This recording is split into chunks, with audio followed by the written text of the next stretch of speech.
Құрметті жерлестер, қазақстандықтар, жеңіс күні құтты болсын.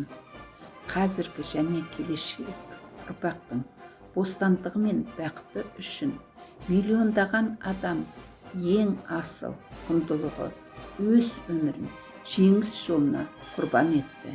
Ендеше біз ешкім ұмытылған жоқ, ештеңе ұмытылмайды дегенді жастарға, ұрпағымызға өз қаһармандарын білуге және жадында сақтауға тәрбиелеу біздің міндетіміз.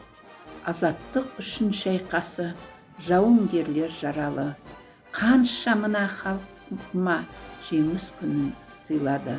Жеңіс туы желбіресін мәңгілік, жеңіс жыры асқақтасын жаңғырып. Ендеше жеңіс күніміз құтты болсын. Ел аман, жұрт тыныш болсын.